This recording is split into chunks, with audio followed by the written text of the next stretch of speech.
سلام خبركم تخاتلتي بين تي في نسونيت شعات مسكرم زيت دالو على توزينات هتزلكم متسلخو بقدام النت أرأس زينا كورناز حسب قدمو عاسر تجزيه يحسب الزبل أبي أحمد كبير متنقطه أم حلالفو إثيوبيا بجبس زجبر زلو تدقاقامي تهديد كتصنع بيت مخري تتحتيتا بريزيدنت إساياس أفوركي نابز تفلاليو استراتيجيكاوي تكالات عدت أكايدو أب مسجاجري معرباوي جماجم يوردانوس سلست إسرائيليان تقاتلهم زي خبركم تخاتلتي أزن كالن زيد اسم مدبات يزلكم متسلخو كيسا مودات هم سايكت سنهن حدتكو أبزا channel دماغنا يوترو تخاتلتين خدكونو سابسكرايب ولايك بموارنا يدول ملكت كتوغو بخبري يعدمكم كورنا زحسب قدمو عاسر تجزيه يحسب له زبل أبي أحمد كبير متنقطه أم حلالفو قدامي منستر إثيوبيا أبي أحمد هنا هاجرو كور زوت أنا أكل هنا ذكر من فتسامو عاسر تجزيه كحسب كم زلو بمقلات زخون يخون متقعتي قبل ملسي كم زوهبوه آتنقيقوم زربون اسم زخونة هاجر زتقص كوانت زي كونه مسجروا أبتي هاجرات سوماليان جبس إنزلو وطري إن برخه أبزخروا لزلو وانيو زبلو زلوم سوماليان منغستي أبي أحمد مستان رأسها هاجر مخانة زأوجت سوماليلاند أبت الريز فرموس مع أفدق بحري تكبار متقعتي كتبله مقلاته ذكريوم كم قبر ملسد مامس جبتي زلوا وتدروي زمدنا كتتبقوا جميرام سوماليلاند كرم 30 عامتات كاب سوماليا كوانت تفليت مقادشو جن كم أكل جزءاتها تغصرام جبتو النتي أبو ربا أبايني العاب قدبن مهنات بوغن أديس أبا دحرس توسنة والسنة مس إثيوبيا نوي وان أبه مس حب مهلوه زفلتيم أبز حلف ورحي منغو منغستات كايرون مقادشون وتدروس معدحر مفرامو ناب سوماليا سراويت كتلخ مدب كام زلوا يقلت كداماي منستر أبي بسنبت معلتيلو لاونت إثيوبيا بز تخبر له بتلفزيون بز اسمع مدرم هاجرو قونتين مفتار زخونه وطن كام زي بالله حبيرو لهم يوخن برابر هون أب كربان زلو كفل توزق بانتهم كورونا زفتنو نحفرو منه نمكتهم من مخانايو كبل قليتهم إثيوبيا كورز حاسب أكال حاسب تري زي كونس عصرت زي كحاسب على مخنياتو نحنا إثيوبيا ونفلتو حدا عابي نجر كمين نفسنا نكلا خلز بلي خبر وسخو قليتهم تعرف دقة بحر زي بالله إثيوبيا ودبن مركب زخلاص مع مس سوماليلاند مفرمة نسوماله أقطعوا لهم سوماليلاند بدحرة السم أجل كفال جماجم بحرين حيل بحر إثيوبيا مسحبت من قصة أبي دما كم ناس هاجر فلوتو بمهاب فلا ما يكم زخون مقلات أي ذكر أبز حلف ورح خل التسيب 230 زعنة وتدرون فرت جبتي هنا برسكة مع سوماليا دحر مئتون كاه وترت زبه تجاري دلهم جبتي أبي موداتنا إذا عمت كسب حام مششح وتدرات نابكم بحدش زود بحيل حبرة أفريقيا أبي سوماليا كتلخ مدب كم زلوا زجلس كوينو كالوت حام مششح وتدرات دما بتناصل كم اتوافر صبصباتي ملكتهم ابت هاجر ጨካነ ዝመልኡ ናዕብ ዝካየድ ዘሎ አልሸባብ ንምካትን መንግስቲ ዝሕግዝ ሓይሊ ሕብረት አፍሪካ ካብ 2007 ጀሚሩ ኣብ ሶማሊያ ይርከብ ሰራዊት ኢትዮጵያ አካል ናይቲ ሓይሊ እኳ እንተኾነ ሶማሊያ ግን ኣብ ዝመጽእ ዓመት ክስሕብ ከም ዝግደድ ያፍሊጣም ግብጽ 85 ሚታዊት ማይ ትፈልግ ኣባይ ኒል ዝውሕ ዘላ ኢትዮጵያ ተሃንጹ ዘላ ኣብ ግድብ ካብቲ ሩባን እትረኽቦ ማይ ኣብ ሓደጋ كم زودقه بمقلاص يتخصصم الداسه بزبل زصوا منጨው ጻታ በአፍሪካ ዛዕቤ ፕሮጀክት ግድብ ሃይድሮ ኤሌክትሪክ ኮይኑ ኢትዮጵያ በኤሌክትሪክ ነዘልዋ ድሌታት ንምምላ አገዳሲ ገራያ እትሪዮ ፕሬዝዳንት ኢሳያስ አፈወርቂ ናብዝ ተፈላላዩ ስትራቴጂካዊ ትካላት ዑደት አካይዱ ኣብዚ ዑደቶም ኣብ ማእከል ምርምር ሕርሻ ሻንሲ ያንግሊንግ ትካል ምርመራ ቻይና ኣብ መቃማ የደረቅ ከባቢታትን زوبا حرشاوي العلوي تكنولوجي تشاينان جوجل شانسي أوتوموبيل هولندين جروبن أب تشاينا فلاميتينا العلوي تكنولوجي مزوت هزخون كوبانيات عودتها كايدوم بتوسخ أب عالمنا فلوت أغرابي فوتو فولتيك زخونه لوجين جرين إنرجي مبتح زرزر مجلس يتوهيبوم بريزيدنت إساياس مسام حداري أوراجا شانسي مستر زاغا غانغ أونه تراخيبه زيت أكايدوم ሚኒስተር ዛው ኣብ ሞንጎ ኤርትራን ቻይናን ዘሎ ታሪኻውን ስትራቴጂካውን ዝምድናታት ተመልኪቱ ኣብ ሞንጎ ፕሬዝዳንት ኢሳያስ አፈወርቂን ፕሬዝዳንት ሺ ጂንፒንግ ዝተበጽሐ ስምዓትን ምትግባር ድልውነቱ ገሊጹ ፕሬዝዳንት ኢሳያስ ንዑን ለኹን ዝተገብረሎም አቀባብላ ዘለዎ አድናቆት ብምግላጽ ዝምድና ኤርትራን ቻይናን ለልዕሊ 3 ዓመታት ጸንሐ ምዃኑን أتزدنق مقبالة تشاينا أهجر أفريقيا كم مبرهاتي تسفى كم زجلجل أسميرلو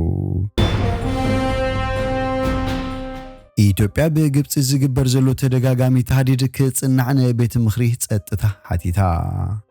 ኢትዮጵያ ነቲ በተደጋጋሚ በግብጽ ዝግበር ዘሎ በኃይል ስጉምቲ ከወስድ የዝብል ተሃዲድ አቃልቦ ክህቦነ ቤት ምኽሪ ጸጥታ ሕብራት ሃገራት ሓቲታ ሚኒስትር ጉዳያት ወጻኢ ኢትዮጵያ ነቤት ምኽሪ ጸጥታ ሕብራት ሃገራት ኣብ ዝላኾ ደብዳቤ ቻርተር ሕብራት ሃገራት ብዝጻረር መንገዲ ግብጽ ኣብ ልዕሊ ኢትዮጵያ ተካይዱ ዘላ ተደጋጋሚ ፈኽራን ተሃዲድን እቲ ቤት ምኽሪ ክግንዝቡ ኣተሓሳሲቡ ደብዳቤ ሚኒስትር ጉዳያት ወጻኢ ኢትዮጵያ ታየ አጽቀ ስላሴ ኣብ ህንጸት ግድብ ህዳሰን አሰራርሑን ዝምልከት ግብጽ ዝጽንሐ ገታር መግለጺ ይኹን ምኽንያታዊ ምኽንያታት ሓደጋ በመትከላት ዓለማዊ ሕጊ ክትግዛእ ይጽውዕ ኢሉ እቲ ሚኒስትር ናብ ቤት ምኽሪ ጸጥታ ጸሓፎ ደብዳቤ ነቲ ኣብ ዝሓለፈ መዓልታት ግብጽ ዘቕረበቶ ደብዳቤ ምላሽ ዝፍ ምዃኑ ይፍለጥ ሚኒስትር ጉዳያት ወጻኢን መስኖን ግብጽ ዶክተር ባድረ ዓብዱላቲ ብሓደ መስከረም 2024 ናብ ቤት ምኽሪ ጸጥታ ብዝላኾ ደብዳቤ ሃገሩ ብጽሒታን ድሕነታን ኣብ ፈለግ ኣባይ ንምርጋጽ ኣድላይ ስጉምቲ ክትወስድ መሰላ ምዃኑ ተሓንዩ ነይሩ እቲ ሚኒስትር ግብጽ ኣብ መልእኽቱ ኢትዮጵያ ነቲ ኣብ ግድብ ህዳሴ ዝሓዘቶ በይናዊ ፖሊሲ ሃገሩ ሙሉእ ብሙሉእ ከም ዘይተቐበሎ ብምግላጽ ግብጽ ህላዋን ምክልኻልን ረብሓታት ህዝባን ንምርጋጽን ብመሰረት ቻርተር ሕብራት ሃገራት ኩሉ ኣድላይ ዘበለ ስጉምቲ ንኽትወስድ ድልውቲ ኣይሉም ክልተን ሃገራት ድሕሪ ሙፋር ሰራዊት ግብጽ ናብ ሶማሊያ ወጥሪ ኣብቲ ዞባን ንሕድሕደን እናተኻሰሳና ብባይቶ ጸጥታ ደብዳቤታት ጽሒፈን ኣለዋ ድሕሪቲ ኣብ ቀረባ እዋን ኣብ መንጎ ግብጽን ሶማሊያን ዝተገበረ ወታደራዊ ስምምዕ ግብጽ ሰራዊታ ኣብ ሶማሊያ ኣዋፊራላ ሚኒስትር ታየ ናብ ቤት ምኽሪ ጸጥታ ዝጸሓፎ ደብዳቤ ግብጽ ኣብ ልዕሊ ኢትዮጵያ ዘቕረበቶ ክሲ ሙሉእ ብሙሉእ ኣይንቕበሎን ብምባል ኢትዮጵያ ስሉሳዊ ዘተ ብሓልዮት ሕብረት ኣፍሪካ ወይ በመሰረት ሓፈሻዊ ሕጊ ምትሕባር ንምቕጻል ድሌት ከም ዘለዋ ገሊጹ ኣብቲ ደብዳቤ ውሳናት ጠቓማ ተፈጥሮኣዊ ሃብቲ ሃገራት ክውስና ስልጣን ከም ዘለዎን ብምጥቃስ ዝፍጠሩ ፍልያት ብኽልታዊ ርክብ ሃገራት ወይ ብዞባውያን ትካላት ክፍታሕ ከም ዝከኣልን ከም ዝግባእን መርገጽ ሃገሯ ነጺሩ